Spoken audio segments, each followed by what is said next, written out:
नमस्कार, मी मयुरी आणि आपण पाहत आहात 7 स्टार न्यूज।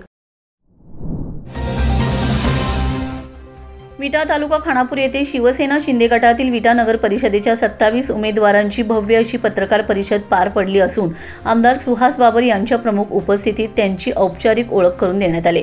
उमेदवारांच्या घोषणेप्रमाणेच पत्रकार परिषदेत आमदार सुहास बाबर यांनी केलेले दमदार भाषण चर्चेचा मुख्य विषय ठरले।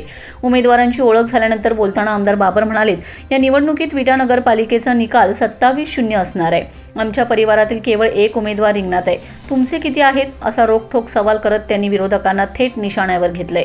याच पुढे बोलताना विधानसभेतील शेवटच्या पदयात्रेची आठवण करून देत ते म्हणाले, तेव्हा मी सांगितलं होतं की विट्याची जनता माझ्या मागे उभी राहील आणि मला जे लीड मिळेल ते विधानसभेसाठी नसून नगरपालिकेसाठी असेल।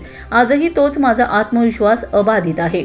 त्यांच्या या वक्तव्याने उपस्थितांमध्ये टाळ्यांचा कडकडाट झालाय, तर राजकीय वर्तुळात या विधानाने प्रचंड चर्चा रंगले। आता पाहूया बाबरांच्या या आत्मविश्वासामागे कोणता राजकीय अंकगणित दडलेला आहे आणि विरोधकांची पुढील चाल काय असणार, याकडे सर्वांचं लक्ष लागून राहिलंय। आता आरोप केले ते माननीय भाऊनी केले होते, मी अशा संस्कारात वाढलोय की मी माझ्यापेक्षा वयाने मोठ्या असणाऱ्या व्यक्तीला मी काही टीका टिप्पणी करणार नाही।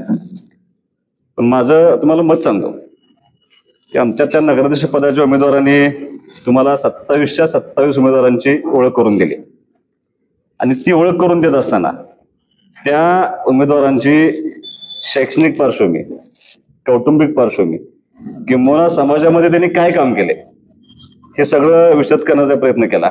आणि मला असं वाटतं की ह्यातल्या बऱ्याचशा उमेदवारांच्या कौटुंबिक पार्श्वभूमी अशी आहे की हे शहर घडवण्यामध्ये ज्या कुटुंबांचा वाटा होता त्या सगळ्या कुटुंबाचे उमेदवार आज आपल्या बरोबर आहेत। मला असं वाटतं की एवढं स्ट्रॉंग पॅनल यापूर्वी कधीही नव्हतं। त्यामुळे 27च्या 27 उमेदवार हे विटे शहरांना आवडेल, रुचेल, त्यांना जे अपेक्षित आहे असं पॅनल शिवसेनेनं यावेळेला दिलंय आणि मला असं वाटतं की सगळी लोक त्याच्या पाठीमागे उभं राहतील।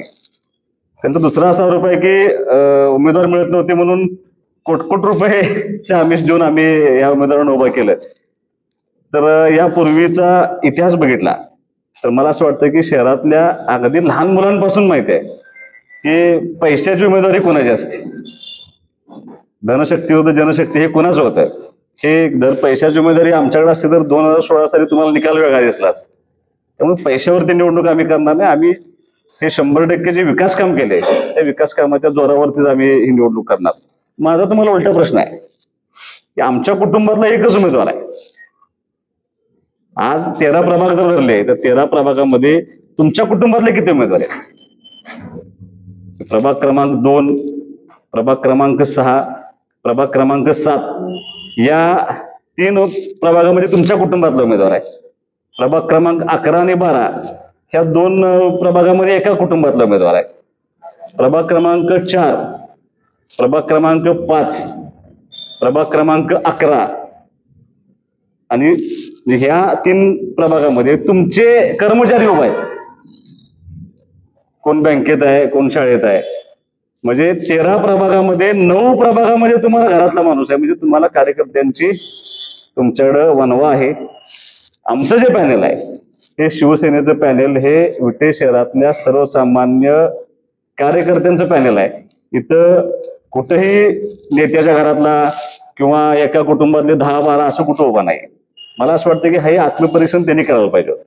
म्हणजे हे भाऊंच्याकडून अपेक्षित नाही, हे वैभवकडून फार अपेक्षित आहे। पण मला असं वाटतं की एका कुटुंबातले 9 उमेदवार एका बाजूला आहेत आणि हे सगळं 27च्या 27 उमेदवार हे जनतेनं त्यांच्या मनातले जे उमेदवार होते ही सगळी मंडळी शिवसेनेच्या बाजूने उभा आहेत। त्यामुळे मला असं वाटतं की असं काही नाहीये। त्यांनी असं सांगितलं की विकासाच्या गप्पा हवा केल्या जातील, हवा नाही, तुम्ही ज्या रस्त्यावरून रोज जाता तोही रस्ता आम्हीच केलाय।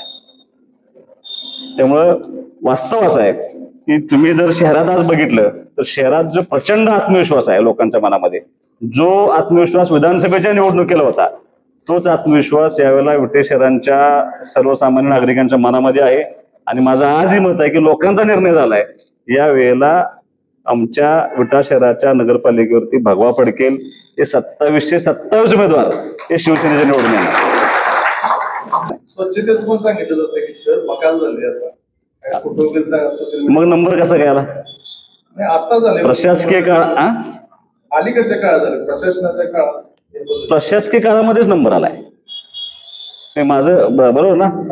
5 स्टार रेटिंग जे त्यांनी लावते आता ते रेटिंग प्रशासकीय काळामध्ये ह्या नगरपालिकेच्या प्रशासनानं केलेल्या कामावर त्यांना मिळालं. मला असं वाटतं की हे एकट्या प्रशासनाचं काम नाही, की विटे शहरातल्या सगळ्या लोकांनी मदत केल्यामुळे, त्यात मग विरोधक असतील, सत्ताधारी असतील, सामान्य नागरिक असेल, त्या सगळ्यांनी स्वच्छता पाळल्यामुळे तो नंबर मिळाला. त्याचं राजकारणाशी काय संबंध आहे, प्रशासनाशी पण काय संबंध. जेव्हा बाहेर पडले तेव्हा तुमच्या संपर्कात बसला त्यांचा चर्चा झाली त्यांच्यावर आरोप झाला. नाही असं काय अनिल अप्पा माझ्या संपर्कात नव्हते. अनिल अप्पांचं एक वैशिष्ट्य असं आहे, ते निष्ठावान भाजपचे कार्यकर्ते होते. म्हणजे आता तो कदाचित त्यांच्यावरती दुर्दैवी प्रसंग असेल. राजकारणामध्ये इतके खालच्या स्तराचे डावपेच कधी खेळले जाऊन देत. माणसांना थोडं स्पष्ट होत असावं, एखाद्याला द्यायचं नाही तर द्यायचं नाही म्हणून सांगायला पाहिजे उमेदवारी. पण अनिल अप्पांसारख्या भाजपच्या जुन्या कार्यकर्त्यांच्यावरती, म्हणजे ज्यांनी खऱ्या अर्थानं भाजप काहीच अस्तित्व नव्हतं त्यावेळेला ह्या लोकांनी प्रसंगी अपमान, टीका टिप्पणी सहन करून ज्यांनी भाजप सांभाळली होती त्या लोकांच्यावर त्याचा अन्याय झाला. ते आम्ही पहिल्यापासून सांगत होतो की भाजप खुर्द आणि भाजप बुद्रुक. आता भाजप खुर्दची वाईट अवस्था आहे. फसवलंच ना. म्हणजे आता काही घटना आमच्या कानावरती आल्या, म्हणजे काही काल्पनिक आहेत की खऱ्यात माहित नाही, पण मी त्यांची प्रेस बघितली अनिल अप्पांचे. सहकुटुंब बोलवलं होतं आणि प्रत्येक उमेदवाराला घरातल्या पत्नीसमोर सांगितलं होतं की बाबा तुझ्या बाबतीत आमची तक्रार होती, पण तू आता आमच्यावर राहिलं पाहिजे, भाजपवर राहिलं पाहिजे, असं सांगून दुसऱ्या दिवशी बिफॉर्म द्यायचं नाही. हे आश्चर्यकारक गोष्ट. आम्ही म्हणताना काय करणार आहे हे म्हणतोय, काय केलं हे म्हणतोय. समोरचे लोकांची अडचण अशी आहे की केलं काहीच नाही, काय करायचं ते सुद्धा कन्फ्युजन आहे. हातामध्ये काय नसल्यामुळे आता सध्या एकच चालू आहे की उमेदवार घ्यायचे आणि त्या उमेदवाराची ट्रोलिंग करायचं. ठीक आहे, ट्रोलिंग असं मान्य होत नसतं. एक ट्रोलिंग नंदू काकांच्या वरती केलं, समोरच्या उमेदवारानं माफी मागितली, इतकं वाईट प्रतिसाद त्यांना त्या ट्रोलिंगचा मिळाला. त्यामुळं आता माझं मत हेच आहे की मी केलंय म्हणून सांगतोय, आम्ही सगळं केलंय. सगळे समोर बसलेले या शहरातील लोक सगळ्यांनी एकत्र या गावाचा विकास करण्याचा प्रयत्न केलाय आणि काय करणार हे म्हणतोय. सोशल मीडियावर सुद्धा बऱ्याच चर्चा केल्या जाते, त्यांना करतायत, त्यांना तुम्ही काय? नाही, अजिबात नाही. सोशल मीडियाच्या कुठल्याही ट्रोलिंगला उत्तर द्यायची आवश्यकता नाही. लोक फार हुशार आहेत. मी काल सांगितलं जेनझी आली आता मतदानाला. आता तो काळ दहशतीचा, दडपशाहीचा हा गेला. लोकांना काम पाहिजे. लोक सांगतात तुम्ही काम दाखवा, काय करणार आहे सांगा, आम्ही तुमच्या बरोबर राहू. त्यामुळे मला असं वाटतं की ते दिवस गेले. सोशल मीडिया ठीक आहे, सोशल मीडियाला एखादी वेव क्रिएट होऊ शकते, पण शेवटी मतदान करत असताना माणूस ज्या वेळेला बूथ पर्यंत जातो त्याला त्याला चांगल्याच गोष्टी आठवतात आणि त्या गोष्टी आठवल्यानंतर लोक आमच्या पाठीमागे राहतील असा मला विश्वास विटेकर नागरिकांना आता काय आव्हान? विटेकर नागरिकांना माझं नम्र आव्हान आहे, मी प्रत्येक वेळेला करतोच आता, की ह्या शहराचा खऱ्या अर्थानं जर कायापालट करायचा असेल, आम्ही अनेक शब्द निवडणुकीला आमचे सगळे उमेदवार फिरतायत, एकत्रितपणे सगळे काम करतायत. लोकांच्या समोर गेल्यानंतर आम्ही पहिली गोष्ट अशी सांगतोय की तुम्हाला ह्या शहराचा विकास येत्या 5 वर्षामध्ये करून देण्याची ग्वाही आम्ही या निमित्तानं दिली आहे. आमचा एकही नगरसेवक निवडून आल्यानंतर चुकीचं काम करणार नाही. कुठंही त्या नगरपालिकेमध्ये कसलेही आर्थिक व्यवहार होणार नाही, कोणावरती दडपशाही होणार नाही. मी प्रत्येक भाषणामध्ये सांगतोय की आमचं पहिलं काम काय असेल तर आमची सत्ता आल्यानंतर विटे शहरामध्ये घर बांधायला कोणालाही पैसे द्यावे लागणार नाहीत. आणि जर आमचा नगरसेवक चुकला तर आम्ही सगळे एकत्र येऊन त्या नगरसेवकाला राजीनामा देण्यास भाग पडू आणि त्याला ह्या यंत्रणेतून बाहेर काढू असा शब्द मी लोकांना दिला. महायुती ही टेक्निकल बाजू झाली. वास्तव असं आहे की गेल्या अनेक वर्षाची जी लढत आहे ती आमच्या ह्या 2 पार्टीमध्ये संघर्ष आहे. आता मी कधीच पक्ष बदलला, मी चिन्ह बदललेलं नाही. राष्ट्रवादी सोडून मला आता 11-12 वर्ष झाले. समोरच्या पार्टीची अडचण अशी आहे की आता बरोबर 1 वर्षापूर्वी भाषणं काढली तर भाजपवरती इतक्या घाण शब्दात टीका केली आणि आता कसं भाजप चांगलं हे सांगायचं लोकांना, पटवून द्यायचं आहे. त्यामुळं मला असं वाटतं की उद्या 2029 साली हे भाजप बरोबर असतील का, हा भाजपच्या नेतृत्वाला सुद्धा प्रश्न आहे.